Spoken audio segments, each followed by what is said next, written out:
many people who don't really understand what Christmas is really about and where it comes from. There are millions of atheists, agnostics, and even a lot of Christians who have really been misinformed as to what Christmas is really about. If you want to be able to share the true meaning of Christmas, it's vitally important to thoroughly understand its history. So what I want to do is I want to take us through a walk through the history of Christmas, its many traditions which most of us have pretty much grown up to love. This you can all follow along in a dictionary, history books, world religion textbooks, the scriptures, the church fathers, pretty much all the major religion or all the different denominations will admit these things readily, some of them very proudly. Let's talk about the date of December 25th, first of all. You know, many non-believers are more than happy to point out that December 25th is not the historical birth of Jesus, and that this date is found nowhere in Scripture. They'll also enthusiastically go on to claim that this really is in fact the long celebrated birthday of numerous heathen sun gods. You know, in order to accurately represent the one true God of the Scriptures, we need to be able to be intellectually honest and take a real careful look at the historical and scriptural facts concerning Christmas. The high day of ancient sun worship historically occurred every December 25th, when the sun displayed its unconquerability, when it began to rise higher in the sky following the winter solstice. Hence, December 25th was celebrated as the sun's birthday. This pagan religious practice was the first historical observance of December 25th as being a holy day. So we can go back to the beginning of the story and take a look at really the first Christmas. The story, a lot of people don't realize it's a lot older than we think, actually begins over 4,000 years ago in the land of Shinar, also called Babylon.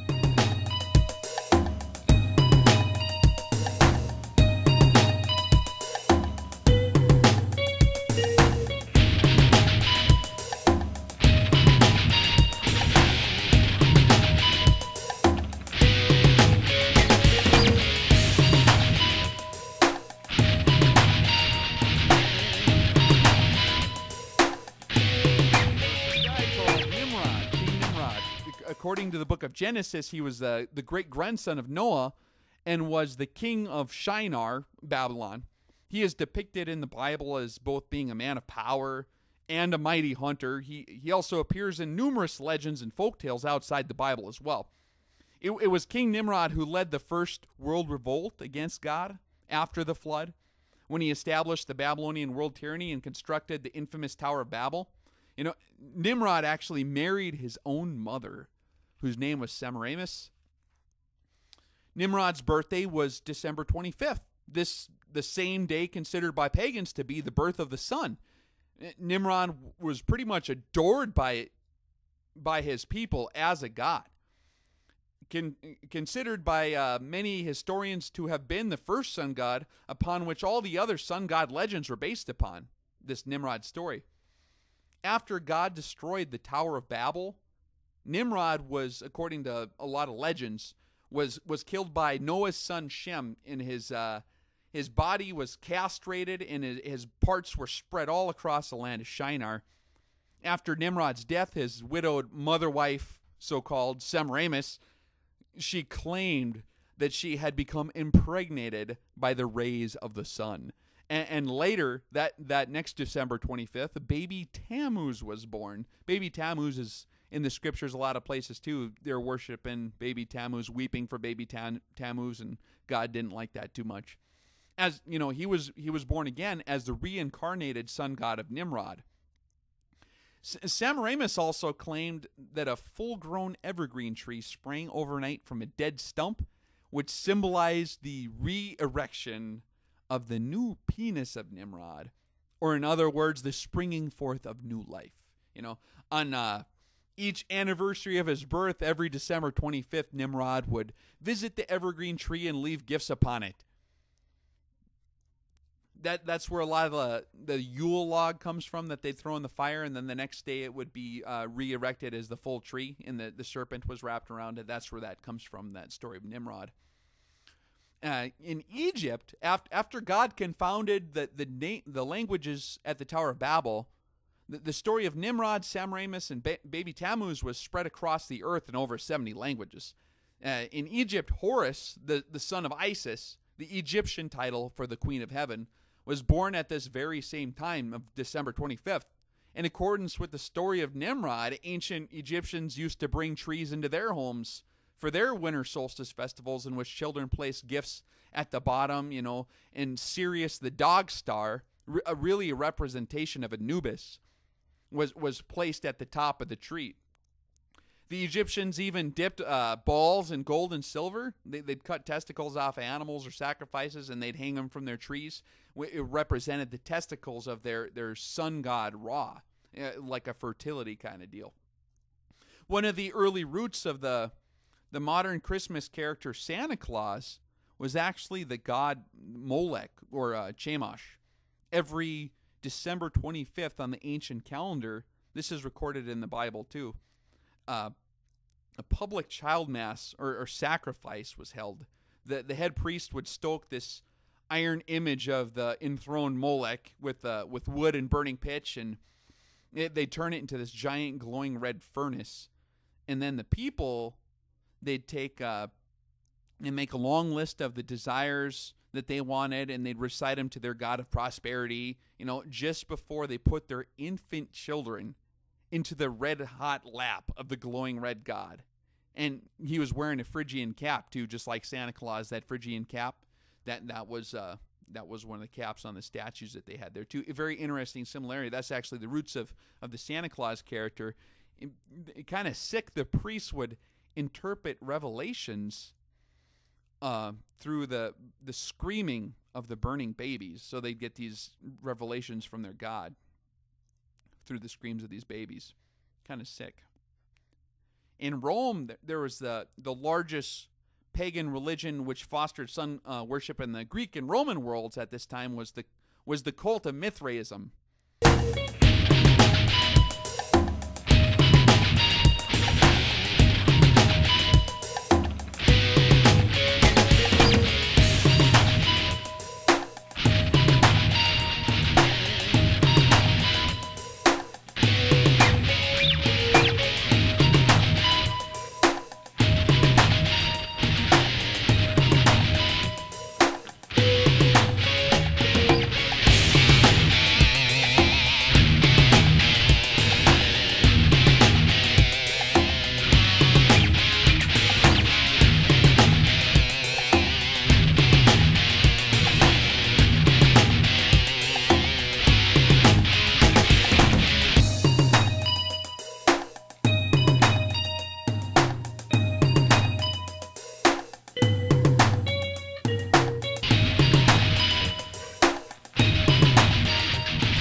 Like the other sun gods, was supposedly born on December 25th as well.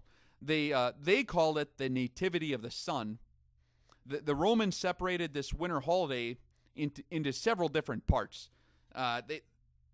First, from the 17th to the 21st of December was Saturnalia, a riotous feast laden with drunkenness and violent orgies.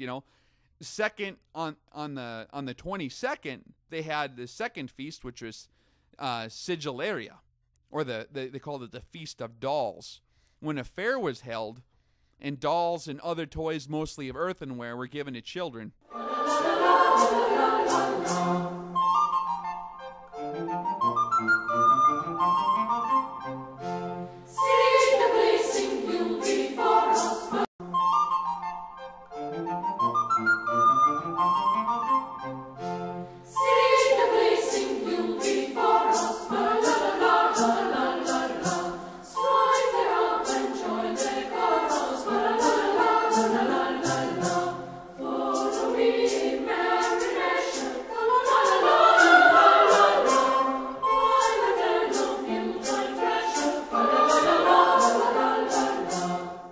December 25th came Brumalia, otherwise called Dies Natalis Invicti Solis, or the birthday of the unconquered sun.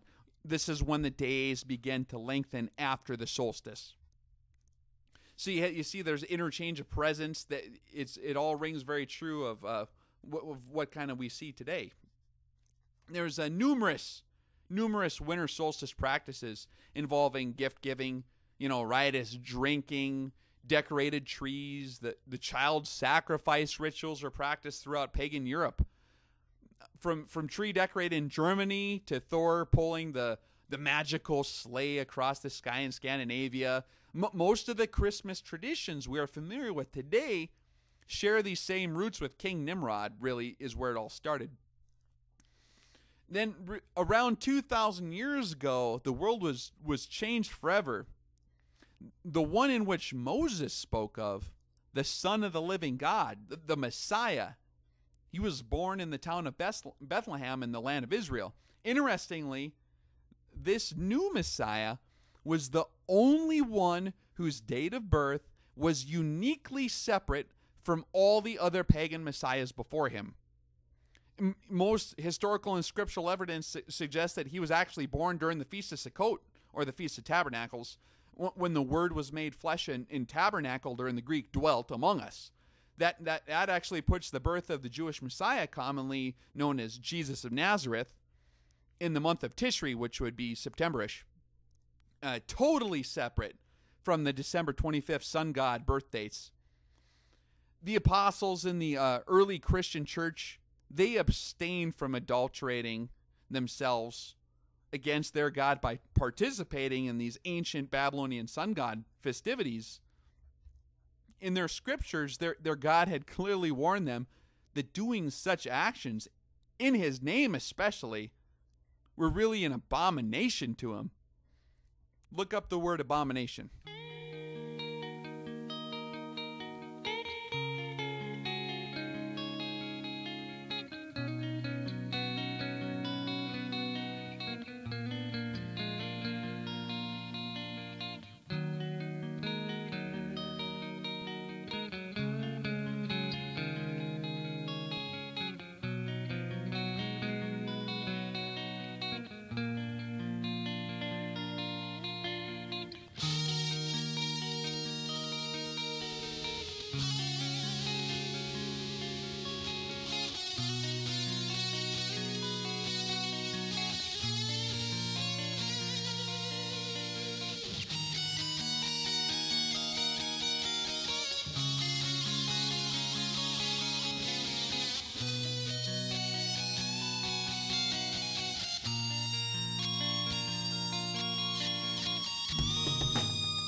The early church had no desire really to adopt the ancient December 25th sun god rituals, as it was very content in enjoying its own feast days, which their scriptures instructed them to keep. Their Messiah had demonstrated and explained the meanings of which throughout his ministry. It wasn't even until nearly 300 years later that Christianity even touched the Christmas idea. Oh, yep, Constantine, one of the most interesting historical figures. The Roman Emperor Constantine the Great, he converted to Christianity following his battle at Milvian Bridge in 312. The next year, Constantine issued the Edict of Milan, declaring the entire Roman Empire to be Christian. Despite his decrees, really, Constantine himself was a loyal follower of the new popular Roman soldiers' cult from Persia, Mithraism. Mithraism is, it's like many of the other Babylonian sun worship religions. They regularly grow by absorbing and mixing in with the new popular religions as they come along. When the Mithraic priests in Rome were converted to Christians at the stroke of Constantine's pen, they naturally modified their Mithraic religion to adapt to the Rome's new Christian denomination.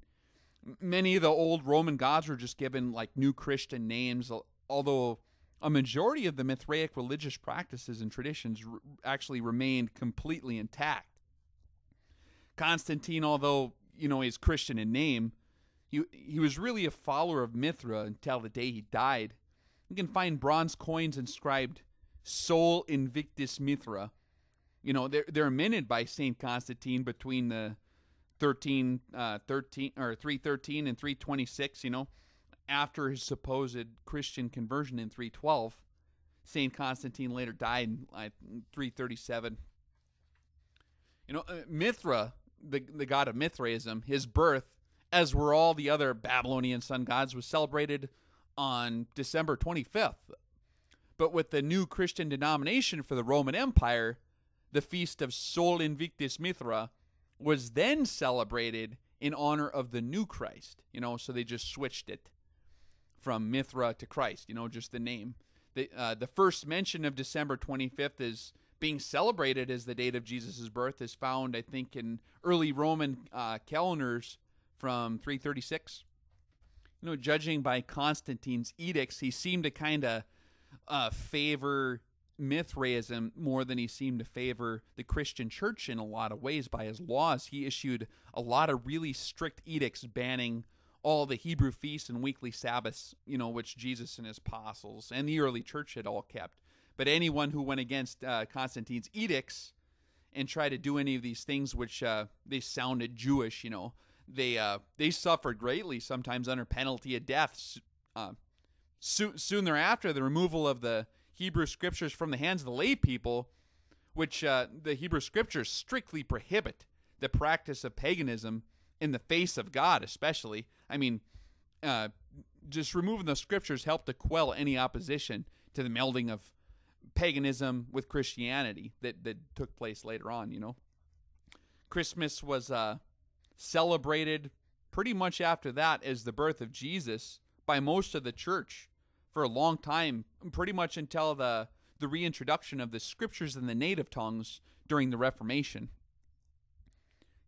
Christmas before the late 1800s was really wild. You had violence and drunkenness, rioting, widespread orgies, pretty much echo to the holiday's ancient pagan roots.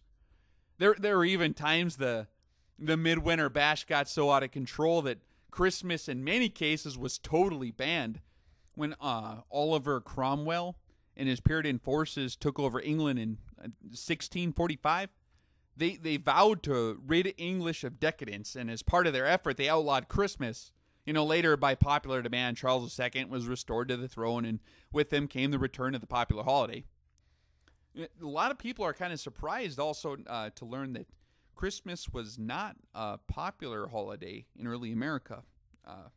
The Pilgrims, the English separatists that came to America in like 1620, they were well aware of the chaotic behavior associated with Christmas back in Europe. From like 1659 to 1681, the celebration of Christmas was actually outlawed in Boston. Anyone exhibiting the Christmas spirit was fined 5 shillings. Even Congress was in session on December 25th in 1789, the first Christmas under America's new Constitution. Christmas wasn't even declared a federal holiday, until June 26, 1870. It wasn't until a lot later when you had a lot more corporate advertising from companies like Coca-Cola and these popular poems came out like the night before Christmas. These things had a huge influence on the tone of Christmas in modern America. Christmas today in America has become centered on materialism, really, where the main focal point of the holiday is on fulfilling, the dream of more stuff. Many argue that this is not the case. However, one needs only to measure the levels of enthusiasm expressed in children, for the Christmas's different components. I mean, all you have to do is go ask a child on Christmas what he's so excited about, and you'll quickly learn that his glowing eyes are all about the Nintendo Wii or the new Tickle Me Elmo.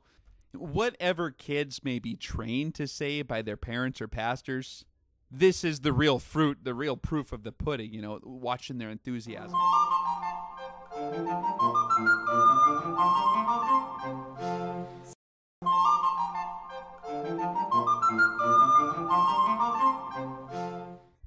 I'm going to try to be as gentle as possible on this here. There's a lot of really, really good, loving Christian people who really sincerely do love the Lord.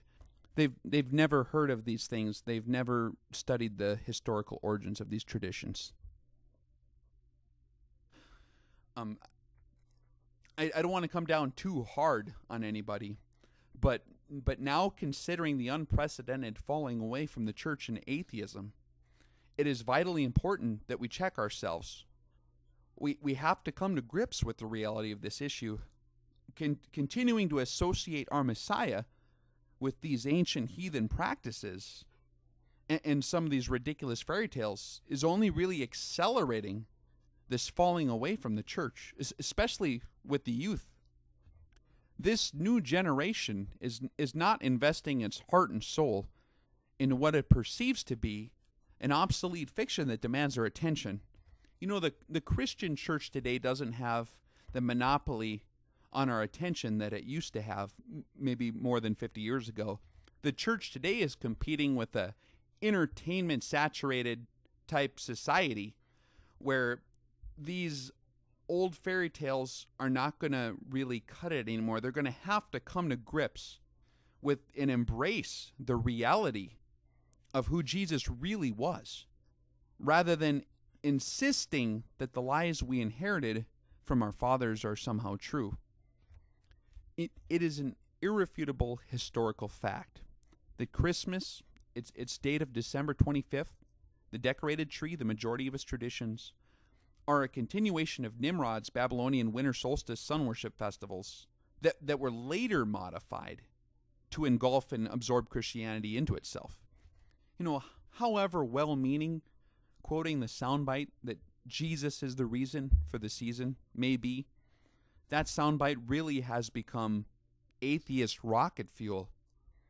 And also, if you just consider the facts and the reality, it is that soundbite is also bearing a gross false witness against the true Son of God in lowering him to the same level as the sick, twisted heathen sun gods, which his people continuously battled with throughout the entire scriptures. I mean, any kid with the ability to read can quickly pick up an encyclopedia or a world religion textbook and quickly learn that the focal point of the entire Christian year has been stolen directly from ancient paganism. I mean, millions of young people who learn these historical facts, they quickly assimilate Jesus with all the other sun gods, thanks in part to the unwitting insistence of the various denominations that Jesus is the reason for the season. And children of this generation aren't settling with fairy tales anymore. They're discarding them. Due to our repeated stubbornness in our adulteration with this Babylonian paganism over the centuries, Jesus is now perceived by a majority of Christians to be a fairy tale. I mean, if you study the polls asking Christians, even pastors, what they really believe, you'll see what I'm talking about. Christianity has become a cultural feather in the hat, like a dash of color or a family heirloom. God to most Christians is no longer a reality, as proven by our disobedience to God's most fundamental requirement that we do not commit adultery against him with other gods. The bride of Christ needs to be faithful to her husband. Many people ask, why would we tie the birth of our Messiah to the birth of the ancient Babylonian anti-Messiah and then unwittingly follow in the shadows of his ancient child sacrifice rituals in the entire catastrophe? So we need to ask ourselves, what would Jesus do? Well, we should no longer leave it up to our wild imagination to decide for ourselves what Jesus would do. We need to consider the scriptures and see, what did Jesus do? We don't want to rationalize and conjure up excuses anymore. We want to walk in truth. So let's ask ourselves the question, what did Jesus do? Did Jesus ever celebrate Christmas himself? No, he was a Jew. He kept the feast instructed by his Father. If you read through the Gospels, you'll see how Jesus actually expounded on the feast. Many of his greatest sermons were done at his Father's feasts. The only thing Jesus celebrated in December was Hanukkah.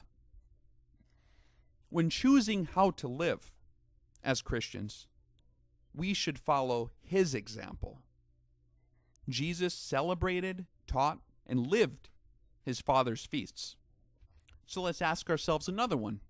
Would Jesus ever celebrate Nimrod's birthday of December 25th by symbolically re-erecting the symbol of Nimrod's cut-off penis in the form of a fir tree? Obviously not. But the reality is most Christians today do. A lot of people have the reply, but that's not what Christmas means to me. It doesn't matter where these things come from, as long as we do it for the Lord. But unfortunately, that excuse has been tried before. Remember the golden calf below Mount Sinai? Exodus chapter 32? Aaron gathered up all the gold and the earrings and the rings and all the jewelry, and he fashioned together this golden calf, and then he made the specific proclamation and said, "Tomorrow is a feast to the Lord." How did God respond to this pagan holiday done in his name? He was furious. He wanted to wipe out the entire camp. But God ended up having mercy on the camp. And it only ended up costing the lives of 3,000 men. And don't forget that this generation didn't get to enter into the promised land. Jesus warned us that we err and that we do not know the scriptures. Let's consider another scriptural example of this. Remember when King Saul lost the kingdom for attempting to offer up to the Lord only the very best of what he had recovered after conquering the Amalekites, after being clearly instructed to destroy every last vestige of paganism from the land?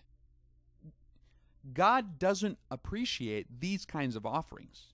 It has been written over and over and over and over again. How many times will it take for us to remember it? Some people, when you talk about these things, they'll have another excuse that you'll hear is, "But I have little children." Okay, now we have to sit and think this one through. So we would knowingly teach our children to celebrate the birthday of the Babylonian sun god by observing Nimrod's phallic evergreen re-erection ceremonies, and then put them through the watered-down shadow pictures of ancient child sacrifices, all in the name of our Lord? And that's not it. Then we're going to completely ignore all the feasts that God put into place, all the holidays that teach us about his love, because we don't want to look Jewish. Others even say, well, I don't want to cause a ruckus with my parents, Well, let's listen to what Jesus says. "Anyone who loves his son or daughter more than me is not worthy of me." Are we going to follow the world, or are we going to follow God? The scriptural metaphor for this is the broad and the narrow path. Are we going to follow the majority of the world and just go down the broad path, the easy path? Don't make a ruckus, just follow along what everyone else does. We're going to have lots of company, but the path leads to destruction. Or are we going to turn aside and follow the shepherd up the narrow path. Not very many people coming with you, but you're following the shepherd. And that path leads to everlasting life. So now that we know these things, we have to make the choice of who we love more, God and His Word, or His enemy, Babylon the Great.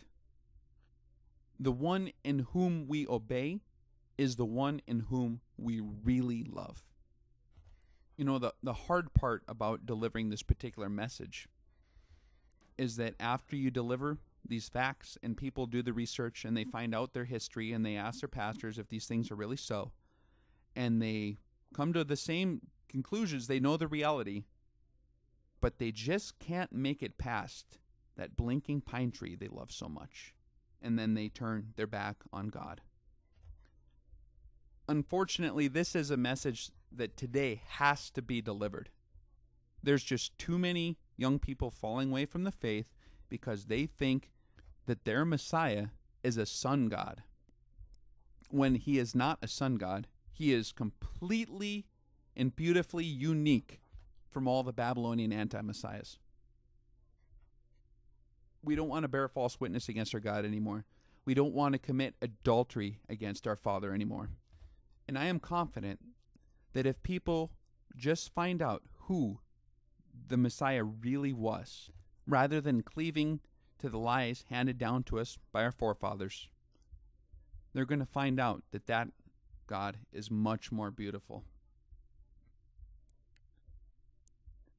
Messiah warned us that following Him is not going to make us popular. A lot of people have the misconception that if you really love Jesus and you follow Him, that life is just going to be a wonderful experience. But He actually warned us to the contrary. But He gives some encouragement as well. He said, "Stand up for me against world opinion, and I will stand up for you before my Father in heaven."